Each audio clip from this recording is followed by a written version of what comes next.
History isn't always polite. Sometimes it punches you in the face. Or, in the case of today's episode, loads up a pistol and takes 10 paces. I'm Renee. And I'm Dan. And today on Time Tellers, we're diving into one of the most iconic and tragic moments in American political history, the Hamilton-Burr duel. A political rivalry, a personal grudge.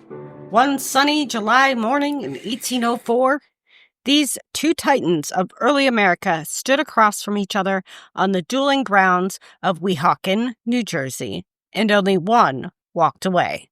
Spoiler alert, it was not Alexander Hamilton.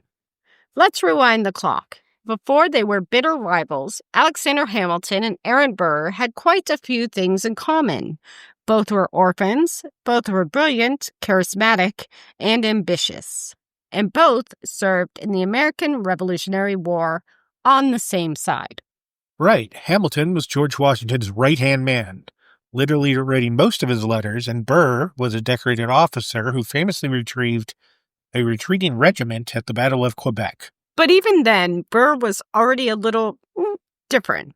He was less interested in loyalty and more focused on personal gain, which rubbed some people, probably most people, including Hamilton, the wrong way. That's putting it gently. Hamilton called him an embryo Caesar, as in a wannabe tyrant. He did. Fast forward to the 1790s, the revolution is over, and the United States is trying to figure out what kind of country it's going to be. Hamilton becomes the first Secretary of the Treasury, a key figure in the Federalist Party. Burr, a Democratic Republican, and the third Vice President under Thomas Jefferson. The two basically stood at opposite ends of the ideological battlefield. Hamilton favored a strong central government, a national bank, and industrial growth. Burr, well, he favored whatever made Burr more powerful. Hamilton hated that. He didn't just oppose Burr politically, he distrusted him morally. In letters, Hamilton often described Burr as unscrupulous and dangerous. This is an Alexander Hamilton letter to Harrison Gray Otis, dated January 26, 1804.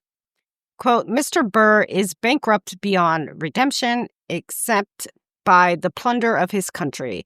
His public principles have no other spring or aim than his own aggrandizement. Then he has some Latin in here. Per fas id nefas, by fair means or foul. He is truly the Catiline of America, and if I'm able, I mean to draw the attention of honest men to him. So bankrupt beyond redemption refers to Burr's financial ruin and desperate ambition. The Latin is means by any means necessary, suggesting Burr would use both legal and illegal means to gain power. And the Catiline of America, which I didn't know what this was, is a reference to Lucius Sergius Catilina, a Roman senator who tried to overthrow the Roman Republic. Yikes, that's not a campaign ad. That's a red flag. In 1804, things came to a head. Burr, still vice president, ran for governor of New York. Hamilton, already suspicious of Burr's ambitions, worked behind the scenes to derail his campaign. Allegedly. Allegedly, correct. And when a letter emerged quoting Hamilton as saying he had a despicable opinion of Burr, Burr had had enough. He challenged Hamilton to a duel. Now, I have heard that story, but if you go by the musicals version,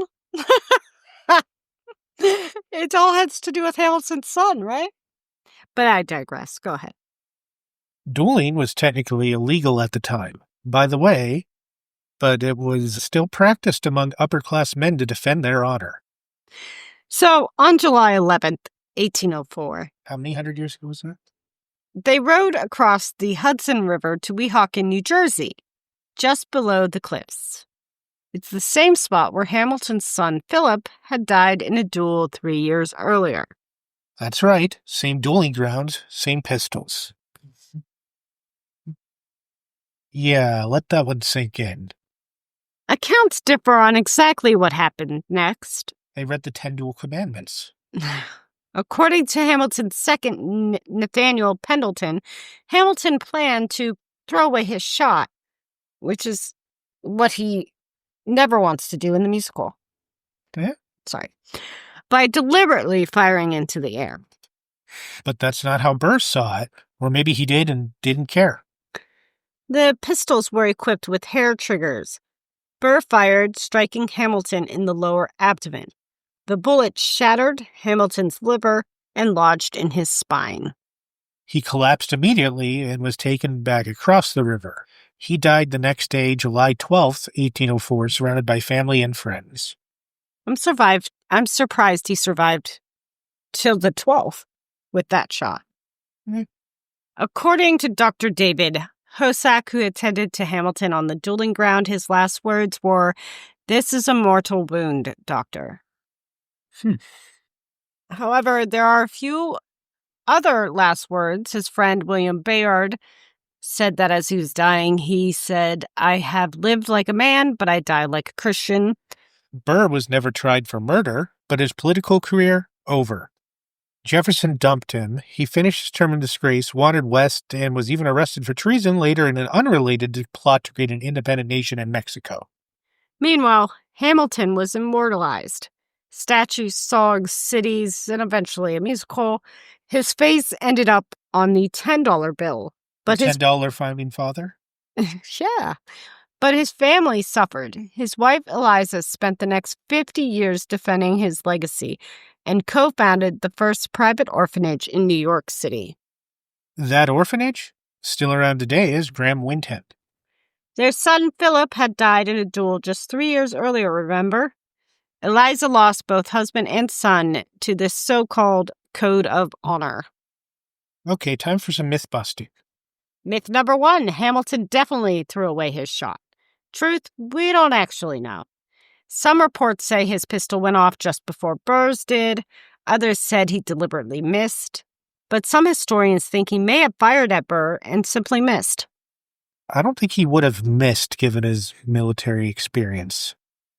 Like I said, I don't know if we will ever be able to definitively answer that one. Myth number 2. Burr was universally hated after. Truth, not exactly. He still had loyal supporters. Some even thought he was the victim. But in the court of public opinion, Hamilton was the martyr. And of course, myth number 3. Lin-Manuel Miranda made it all up. Okay, maybe not a real myth, but let's give credit. The Hamilton musical brought this story back into the limelight in a way few could have imagined. Don't hate me. Absolutely. Hamilton definitely did a lot for American history, especially for that time period, that play. That and, like, John Adams on HBO. That's a good series. Excellent. So what did we learn from this? That pride, power, and politics can be a deadly mix. That dueling is, well, bad idea.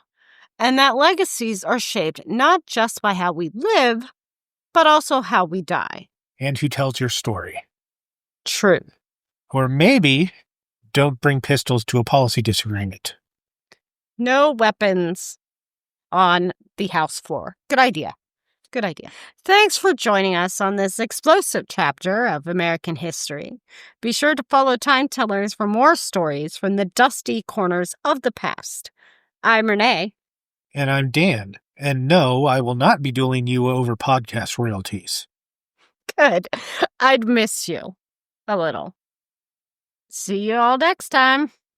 You're not supposed to lie to our listeners. Why? How? You wouldn't miss me. Okay.